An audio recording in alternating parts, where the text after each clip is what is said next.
It's actually a very, very practical halachic topic this week, and that is, I want to utilize this week to talk about our relationship with Jewish books. We are surrounded in this room with Jewish books, and I want to talk about our relationship to holy books.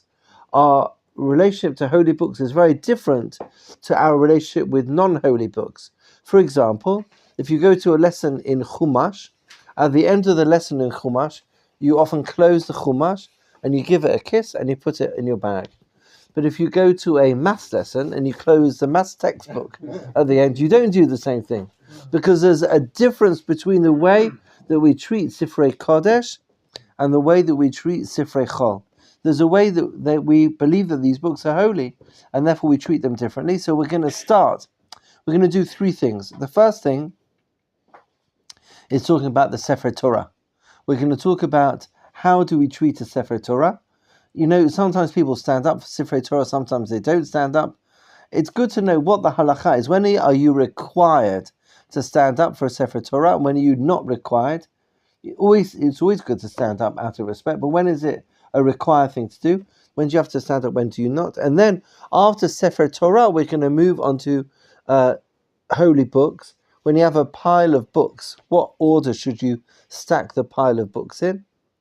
And then at the end, we're going to talk about a lovely, lovely machloket haposkim, about if I'm studying, can I use one book to lean on another book in order to learn? Is that respectful or disrespectful to the book? So we're going to look at that at the end. So those are the three topics. We're going to start with the Sefer Torah. Really, because the Sefer Torah is the holiest book, and then go from the Sefer Torah to start talking about the other holy books. So we're told like this. We're going to look at in the first section. Do you see this? Respect for a Sefer Torah. We learn the Mishnah tells in Pirkei Avot. The Mishnah says, Rabbi Yossi Omer, Kol ha-mechabed et ha-Torah. Anyone who shows respect to Torah, gufo mechubad al habriot, that person will be respected by the people around them. V'kol ha-mechalel et ha-Torah, and anyone that shows disregard for Torah, gufo mechulal al habriot, that person will be disregarded in society. So the way that I'm treated is a reflection on the way that I treat Torah. That's the Mishnah in Pirkei Avot. I remember very, very briefly, like there are some people, you have a religious home, and the children of the religious home don't always follow in the direction in which they grew up. Sometimes you grow up in a religious home, but then sometimes you move somewhere else, and sometimes you go very far away from religious life. There's always a debate about what triggered, what happened in the home that would lead somebody to decide that they don't want to be part of that family any longer. And I remember many, many years ago, one of my teachers in London said how he felt a lot of it is how I respect Torah and respect teachers, or how I treat Torah. That if I'm sarcastic or I don't show respect to holy books or to teachers of holy books, so then that will trickle down. That lack of respect, that lack of reverence for Torah will pass down. But if I can disagree, but I show reverence to people who are involved in Torah study, so then that will implant in the people around me a respect for Torah as well, which is really very much what this Mishnah is saying. That if I take Torah seriously, then if I show respect, then I will earn respect myself. Does that make sense? Okay, that's the first source, the first Mishnah. But this Mishnah in Pirkei Avot, but no mention yet of standing up. Like, why do I stand up when a Sefer Torah comes into the room? So the Torah itself doesn't tell us to stand up when a Sefer Torah comes into the room. The only person for whom we're told to stand up, does anybody know? There's only one person for whom we are told to stand up in the Torah. Does anyone know who that is? No. I mean, no. So the Torah tells us it's actually this pasuk. Torah. Huh? Torah? elder. No, not the Torah. A person. No. 70 and above. So no. To your elders. Yes, bingo. The elders. One person. Indeed. If you go on a bus in Israel, you know how the front seats are for people that might need to sit down. So in other places, you might put that as, please stand up for people that need to sit down. In Israel, on the bus, they have this pasuk. This pasuk source. It's the second source on the page. The second source in the first section, respect for Sefer Torah. The Torah tells us mipnei sevatakum, which means for somebody advanced in age, stand up. For hadar tapene zaken, you should show respect to the face of the elder. V'yaretem elokecha ani Hashem, and then show respect for HaKadosh Baruch Hu. The idea of showing respect for elders or standing up when somebody with experience comes into the room, that is the only time in the Torah that we're told to get up for a person is actually to get up for an elder. Elder can either be somebody who is advanced in years or somebody who is involved in Torah study. Zaken is often referred, somebody who's learned in Torah. Yes, last week's part, I think that Yosef was called Zaken, so because he was called from the same shorish of the word. Yaakov, no? No, Yosef. Really? I have to find it. Anyways, because he wasn't old, he was like 17 or something. Right. But he was one of the. Oh, Ben Zekunim. Yeah, right. That's right. That's the word. Yafeh ma'od. One of the most that were the most advanced in Excellent. Yes, so you see, Zaken is not just necessarily in age. Zaken in modern Hebrew means somebody who's elderly, but it could also be in terms of wisdom as well. Somebody who has wisdom of years and somebody who has wisdom of Torah. And somebody who has wisdom of years and Torah, there's no question. You have to jump out of your seat for them. Yes, exactly. So based on that, that's the only time the Torah says you have to stand up for a person. Based on that idea of standing up for a person, the Gemara in Kiddushin tells us, Ma'ula mod lifnei Sefer Torah. Why do we know that you have to stand up for a Sefer Torah? Rabbi Chilkiah, Rabbi Simon, Rabbi El-Azar Amrei. These three rabbis, Rabbi Chilkiah, Rabbi Simon, and Rabbi El-Azar, all taught Kal v'chomer. Mipnei lomtea omdim bifanei lo kol shekain. If I'm going to stand up out of respect for those people who study Torah, then obviously I will stand up for the Torah itself, from which we learn that there is a requirement to stand up in the presence of a Sefer Torah. Is that clear to everybody? Yes. It reminded me of Masechet Brachot, where I forgot the name. He wanted to rest for some time, and he said, "I'm going to sit right next to the entrance of Beit Midrash, so that when the Rosh Hashiva comes in, I will stand up in honor for him, and that way I'm also resting it, and also I'm doing the kavod." Fair. I don't know that story. At least I don't record it. It's now. like it's the part where the Mishnah talk about the brachot of entering into Beit Midrash. In that part. Right. That's towards the end. Yeah, and the Rabbi was praying like, I wake up in the morning to go to Beit Midrash to learn, and the rest of the world are going to Gehinnom, something like that. Okay. Yeah, he talks about a person sitting there just to stand up and give kavod while he was sleeping. Like he was taking a rest. Wow, that's amazing. What a crazy story. Thank you, Asher, for that cross link there. But that's so the Torah itself tells us we have to show respect for the elders when we stand up for them. And then the Gemara says, if I'm going to stand up for somebody who studies Torah, then obviously I'm going to stand up for the Torah itself. That is certainly deserving of standing up. Now, when do you have to stand up? I used to get so confused by this. Because if somebody opens up the Aron HaKodesh, do you need to stand up? Yes. No. Yeah. No. No. If the Aron HaKodesh is open, it's not a Oh no, man! Like if it is just open just to fix something, then No, open. You don't have to stand up. It's only Generally, if no. it's in the Only when the movement. Torah is brought out. Look at this. Look at this guy's on the ball here. Yeah, I read the Rambam. Oh, excellent. Excellent. You gave this halacha for your last time too as well. Oh, good. Quite right. Thank you, Ezra. Yeah. Oh, really? Oh, excellent. Okay, so we know over here that the reason why is because you have to stand up for a moving Sefer Torah. If the Torah is moving, then you're required to stand up. In fact, if you have a look over here in the Bet Yosef, the Bet Yosef says, Haro'eh oto kishuhu mahalech. If you see the Sefer Torah in movement, chayav la'amod lefanav, ad shelo yitkaseh me'eneihem, until you can't see it anymore. So I'll tell you something interesting. And that is in Shul, Batei Knesset, on Yom HaKippurim, we often open up the Aron HaKodesh for Ne'ilah, the end of Yom Kippur. The Aron HaKodesh is open up for the whole time. And people who are fasting go to great effort, because you haven't eaten all day, to stay standing up because the Aron HaKodesh is open. Right? Aron HaKodesh is open, you have to stand up.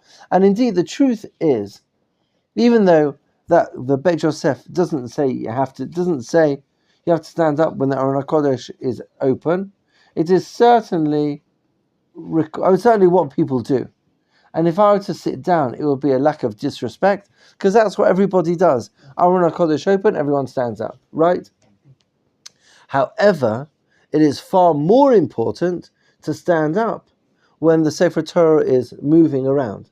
So, for example, on Simchat Torah, when everyone is dancing around the Bet Knesset holding Sifrei Torah, at that time it is far more important to stay standing, and yet you see people sitting down, which is So if you need to sit down, during the dancing, if you run out of energy, let's say, you wouldn't run out of energy, but let's say you run out of energy, so you should leave the room and sit down elsewhere, because you want to be you don't want to be sitting down in the presence of a Sefer Torah.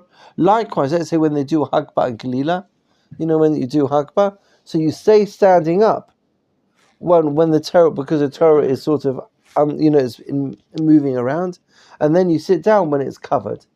What if they're doing that outdoor? Do I need to find some place? I'll tell you an amazing story, actually, that doesn't answer your question, but it's very interesting. During COVID, do you remember COVID? Yes. No. So during COVID, I was just like, thank God, happy you missed it. Anyway, so a lot of the Batei Knesset were closed, and I used to go. The street parallel to ours, there's a Bet Knesset. The Bet Knesset was sadly, painfully closed, but we would lane every Shabbat morning in our front garden. So every Shabbat morning, I would go with some people, because out of respect, the Sefer Torah shouldn't be just carried by one person. So a few of us would go from our building, and we would go to the Bet Knesset, open the Aron HaKodesh, take the Sefer Torah, and then lock up again, and then go through the streets to bring the Sefer Torah to our home. And we would lane from it. And when we would walk in the street with the Sefer Torah, it's amazing, because we don't live in a exclusively religious neighborhood, and anybody that would, if we were walking on the street and they would see a Sefer Torah, everybody would stop, and mothers would get their children to stop and to kiss the Sefer Torah. It was an amazing experience to walk a little bit in the street with the Sefer Torah, and to see people doing their activities on Shabbat morning that aren't necessarily activities that are ideal for a Shabbat morning, but as soon as they would see a Sefer Torah, they would stop, because the Sefer Torah was being moved around. So in answer to your question, yes, if you see a Sefer Torah on the street, you should stand up, definitely. And I'm talking about like Shmini Atzeret or Shavuot, where you are having the Simcha outdoor, and you put a Sefer Torah there, and you want to sit because you have been dancing for a few hours, let's say. And do I need to go like literally far away from that? Yeah, so where you can't see it. You have to go to a place where you can't see it. Yeah.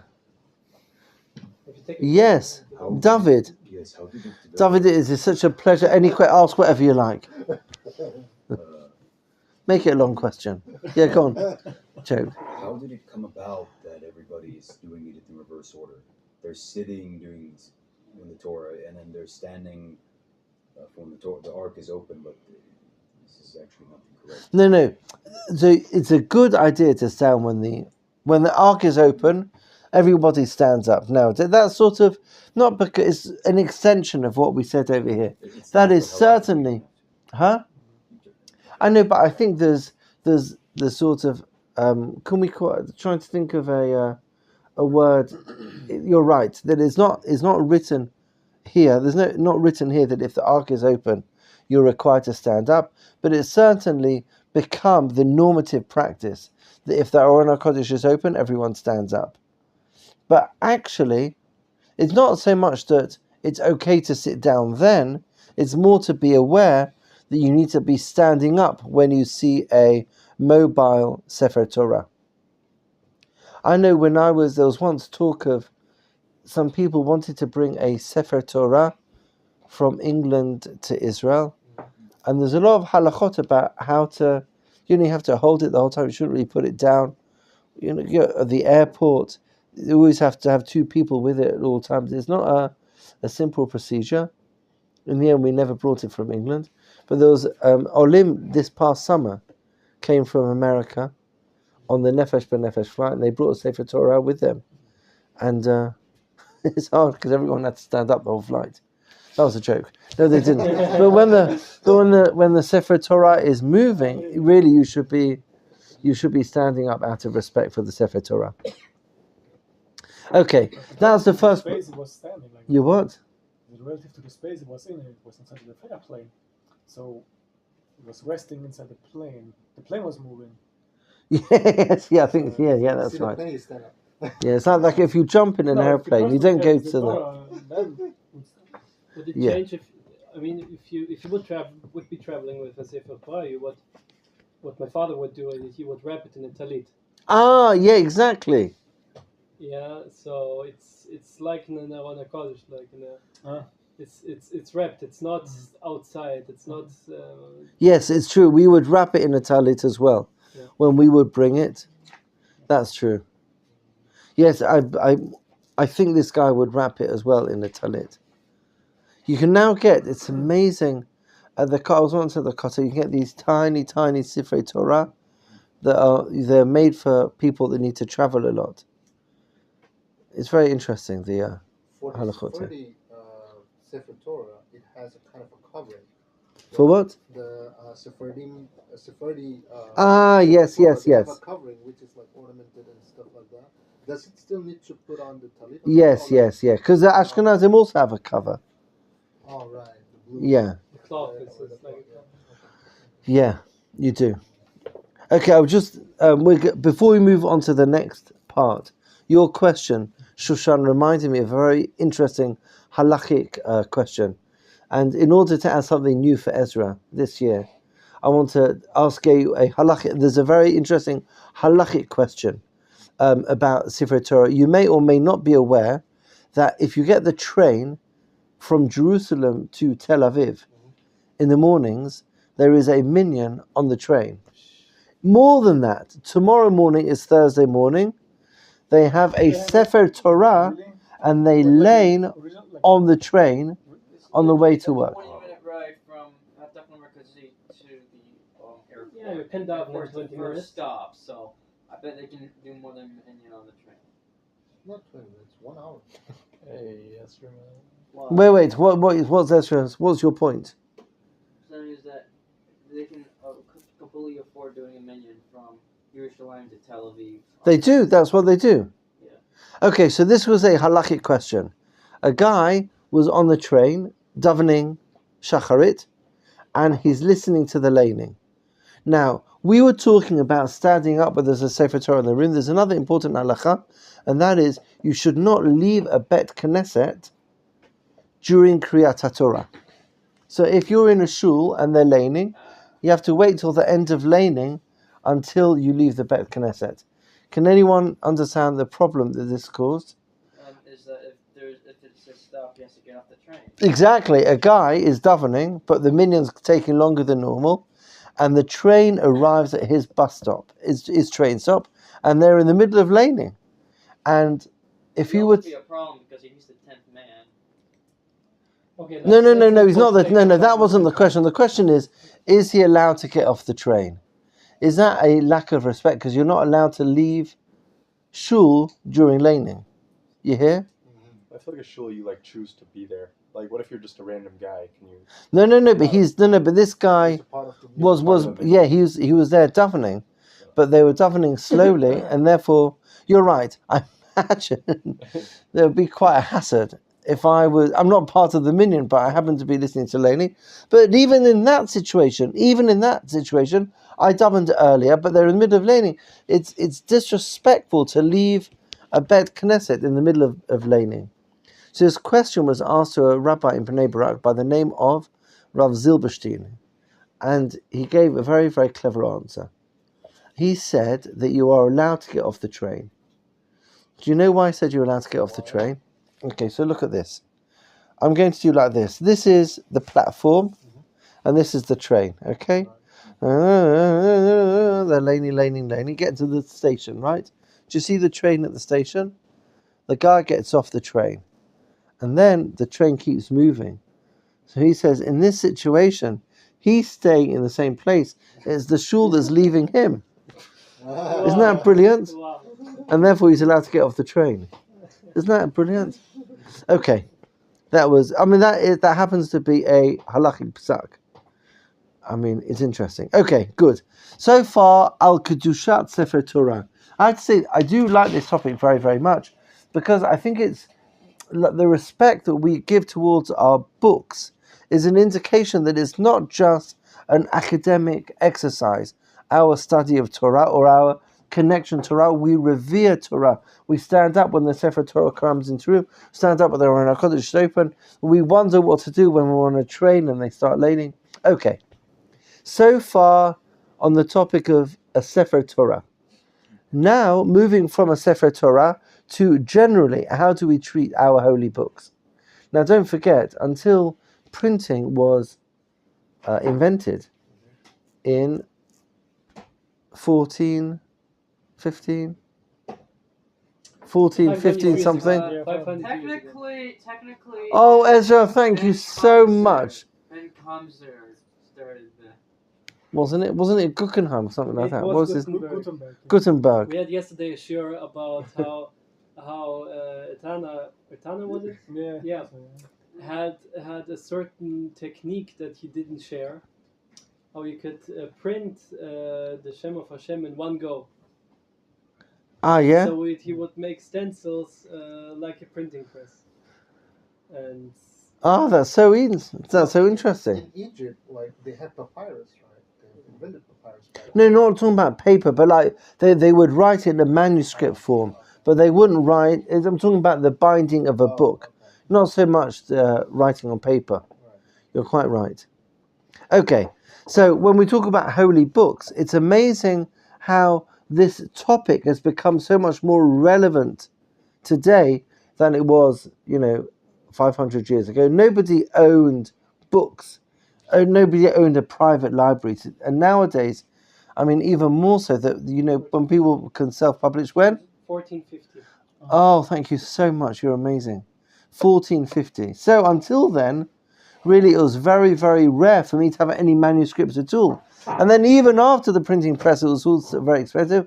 But certainly in the last few years, the possibility of owning books, even publishing my own books, has become much more common. And therefore, the idea of building up a Jewish library, a concept that was very foreign, 100, 250, 150 years, 200 years ago, is something that's quite common today, which means it is quite likely, but Ezrat Hashem for all of us, that we'll have a bookcase in our homes that will have our Jewish books.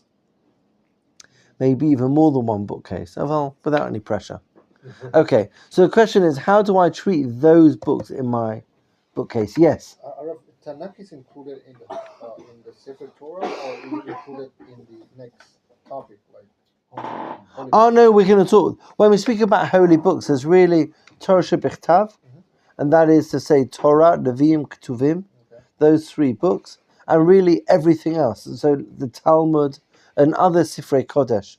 Because the Sephardi shuls, they have these Haftorah, which is in shells like Sefer Torah. Does it have the same thing? Yes. A lot of shuls have a scroll.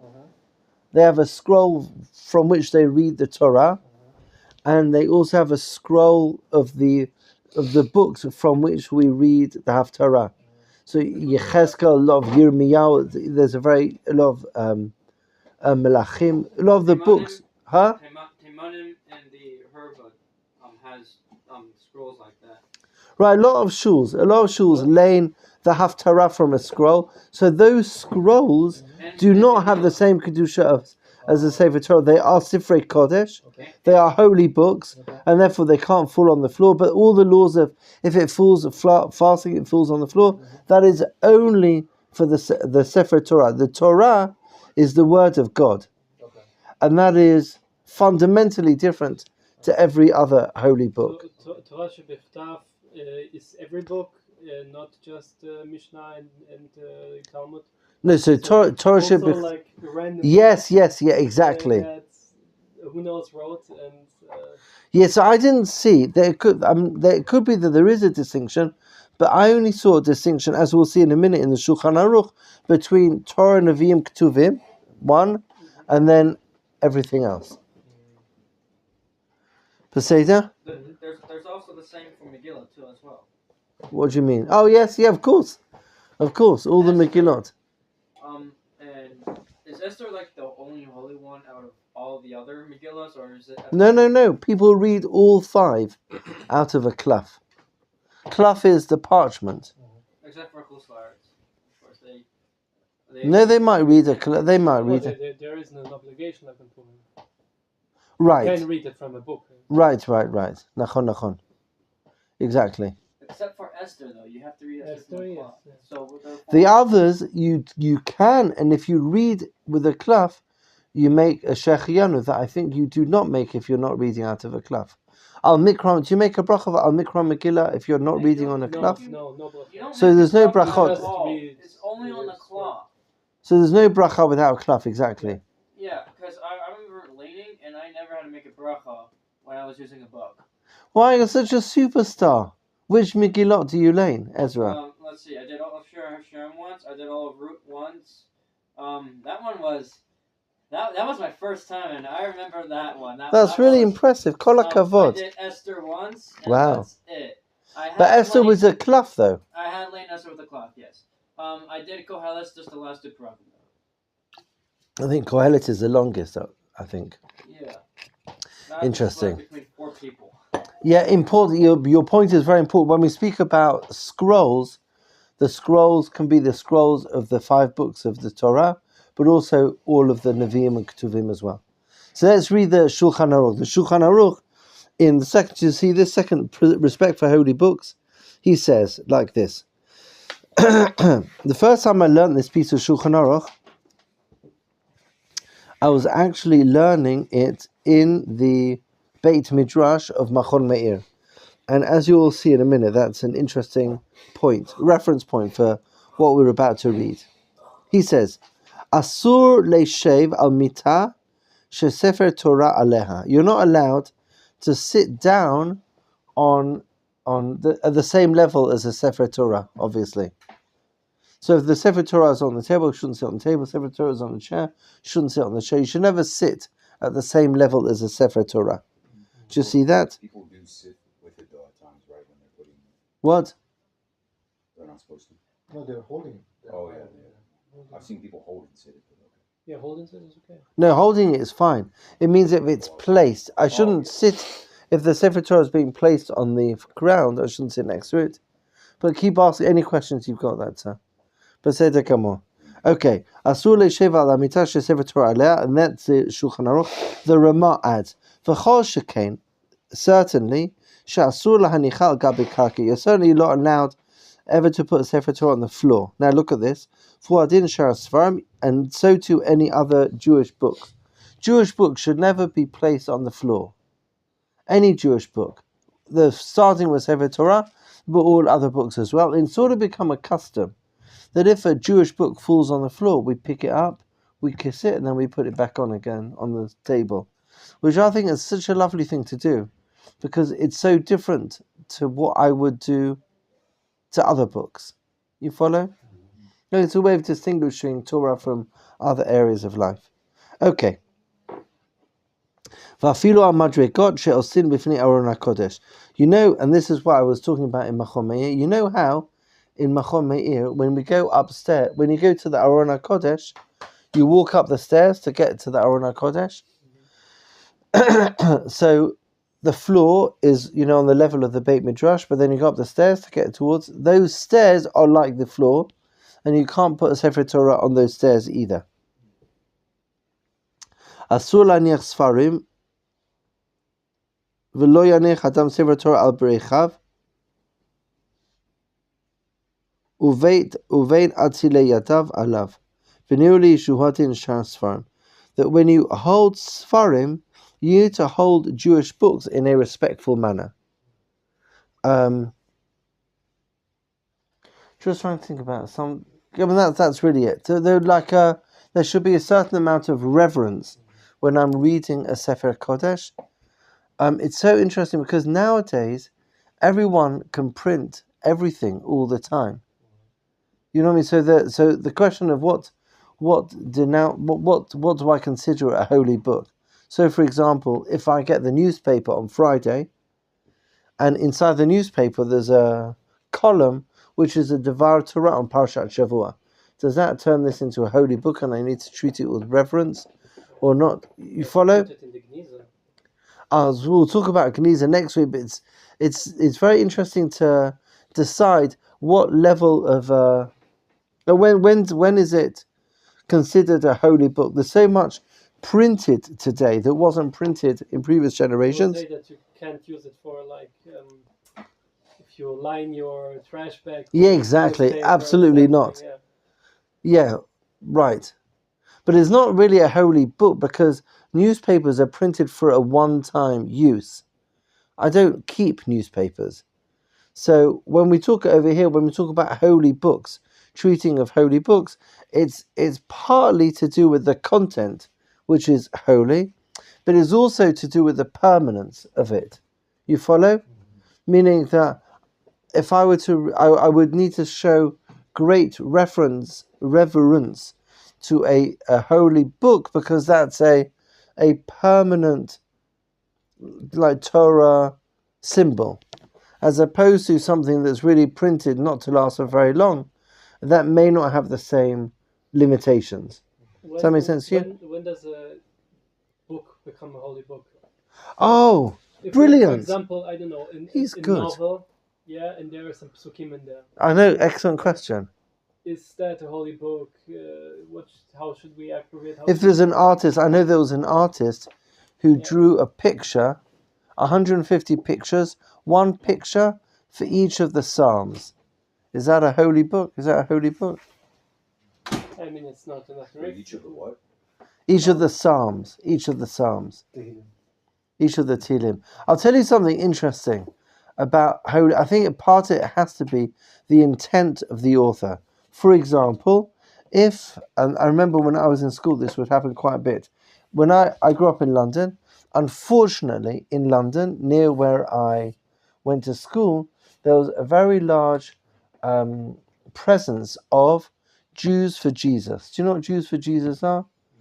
It's like a missionary organization, and they are interested in encouraging Jews to leave our religion and to accept things that are antithetical to our belief system.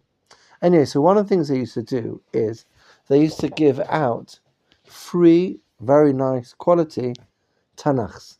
They used to give out these like nicely bound Tanakhs because they were in Hebrew, which growing up in England we didn't speak very well, and then translated into English, but not translated according to our Masorah, not according to our tradition, but translated according to something else. But Tachlis, it was a full Tanakh, all the words of the Torah as the New Testament, or no, just the Torah, Nevi'im, and Ketuvim, just the Tanakh. Yeah. And our teachers would take these books and they would burn them. Why? Because they're not holy books. Now, what's Why is that not a holy book? If it's in Ivrit in there, there's the Hebrew text in there. Right, exactly. That's the word. It's God's name all over it. Why is that not a holy book? How it was written makes a difference. Oh, very well. Yes, what were you going to I add? was going to say, when you take it to its logical conclusion, it's not holy. Exactly, quite correct. Can you take it to its logical conclusion? Yeah, the translation was... Yeah. No, but it's even more than that. Even more. That what makes the words holy is not just that, that it was this letter next to that letter and that creates a holy word, but the intention of the author in writing that word was referring to the one God. If I print it, or it was printed by people who do not believe that, so I can have exactly the same book, but one was published by a God-fearing Jew, and it becomes a holy book, and exactly the same book was printed by somebody else, that book is not a holy book. So the holiness of the book is not exclusively based on the content of the book, but of course it has to be holy content, but that's not enough. It has to be a holy content plus the intention, that it's written by a God-fearing Jew. If it's written by a God-fearing Jew and it is Torah content, then that would make it a holy book. But you need both criteria. Joy? Okay. So that is the Shulchan Aruch. The Shulchan Aruch tells us that we have to not... No, it's disrespectful for a holy book to be on the floor. I love that because it's a beautiful way to, to see the unique relationship that I have with Torah study. In no other discipline is there a problem in putting something on the floor. You follow? Okay. Now, the next sif is actually a very important one, and that is the order in which I put the books. So the Shulchan Aruch tells us, Mutar lahaniach Sefer Torah al Sefer Torah. You're allowed to pile up a Sefer Torah on a Sefer Torah. I might point out that it may not necessarily talking about the actual Sefer Torah, meaning the scroll, but even a printed book after 1450, as we now know. If it was a printed book, then you can have a pile of chumashim, and indeed, you will often find a shul with a pile of chumashim in it, and that's no problem. Manichim chumash al gabe neviim uchtuvim, aval ein manichim neviim uchtuvim al gabe chumash. So v'lo chumashim al gabe sefer Torah. So the order over here is that if you have a book of Bereshit, or even a book of the complete Torah, a book of Bereshit or Shemot or Vayikra, one of the 5 books, or all of the books of the Torah, that is always the top of the pile. That is always the top of the pile. And then if I have a Torah book, and then I have after that Nevi'im or Ketuvim, like the book of Joshua, the book of Samuel, the book of Eov, or if Ezra's reading Mishlei, or he's reading, what did you lane? Which ones did you lane? Esther, Kohelet. Excellent. So all of those books would be underneath the Torah. If I had Shira Shirim and Bereshit on top. But if I had a Sefer Torah is above a Chumash. Sefer Torah, Chumash, Nevi'im, Ketuvim. Is that clear to everybody? Okay.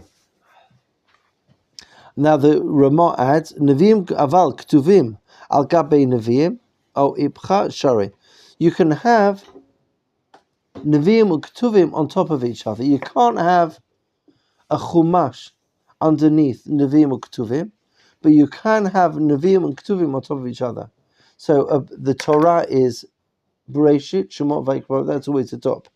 But if I have the book of Shmuel, which is from Nevi'im, and I have the book of Tehillim, which is from Ketuvim, so I've got Shmuel and Tehillim, so it doesn't matter the order. They can both be on one on top of the other one. You follow it, it's Torah, then Nevi'im, Ketuvim. Okay. That's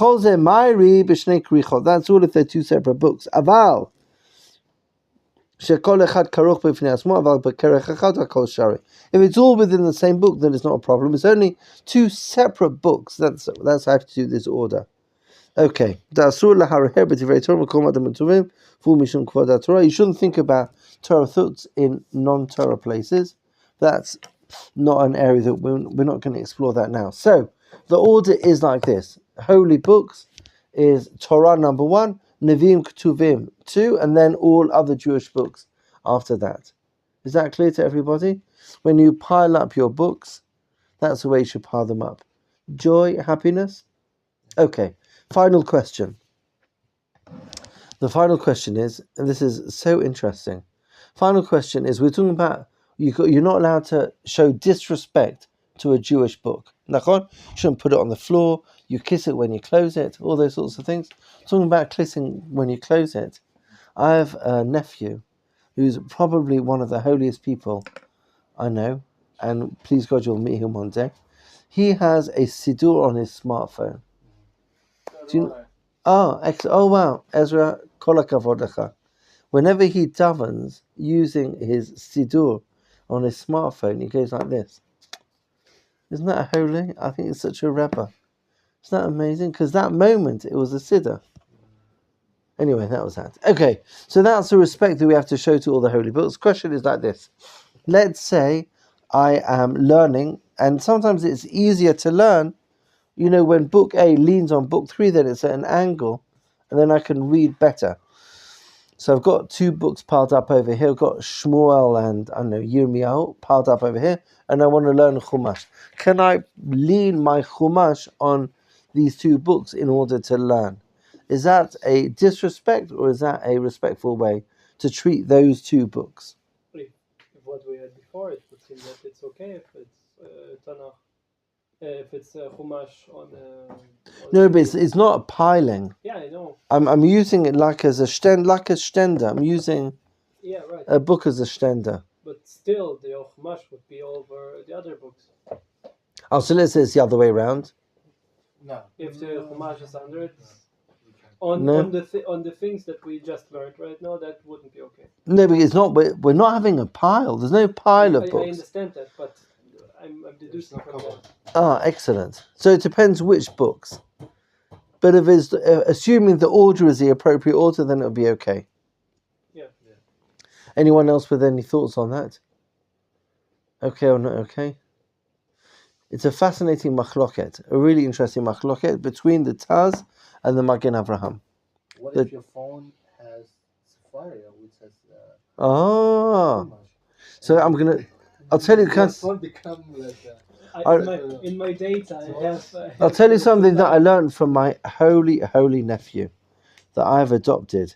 We said about how to do the books. You have to you shouldn't have one book above another book. So he, on his phone, and I copied him, he put his siddur, like the app. These are the apps. All the Torah apps are always at the top, because Torah is above Chol. You follow that? That's like a modern application of what we just read in the Bet Yosef. But I learned it from him. I think it's such a holy thing to do. You follow?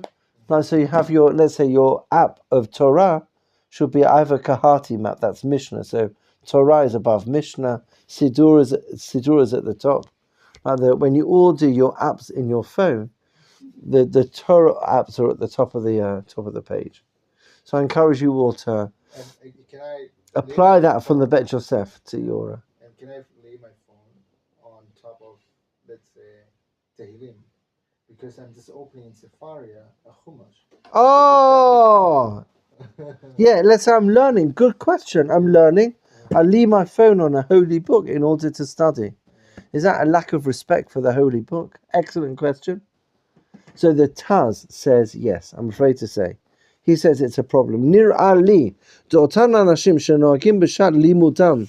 The Sefer Roseh Lahakbiya HaSefer. I'm learning book A, and I want book A to be more, visible when I'm reading it.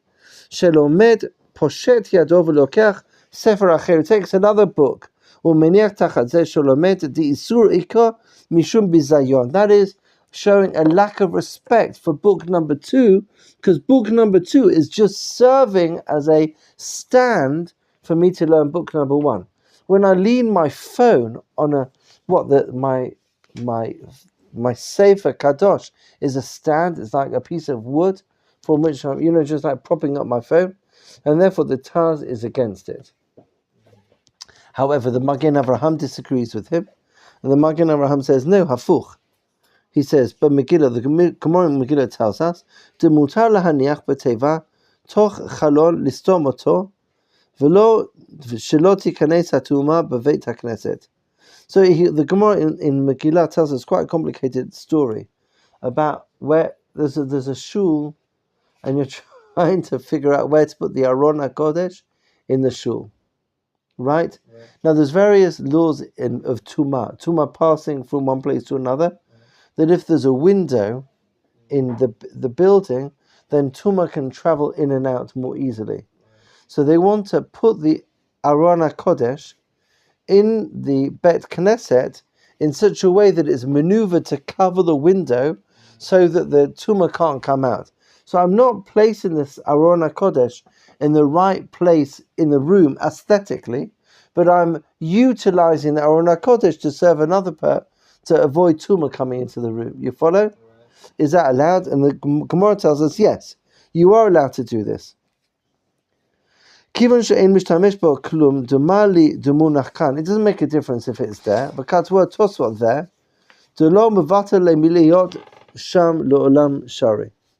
so he writes that's permitted. And then based on that, he then quotes our Taz and disagrees with him, and uses this Gemara from Megillah to justify his position. He writes,